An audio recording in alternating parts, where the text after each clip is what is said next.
Hey guys, in this video we're going to take a look at how you can turn on or turn off increase contrast between app, foreground and background colors on the iPhone 14 series. First, let's go back to the home screen by swiping up at the bottom of the screen. On the home screen, tap on settings.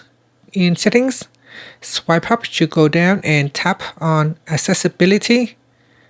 Then we tap on display and text size. Next, tap on increase contrast. Tap on that to switch it on or turn off. Once this is turned on, you can see some of the color changes. It stands out and it makes things a little bit more easier to see.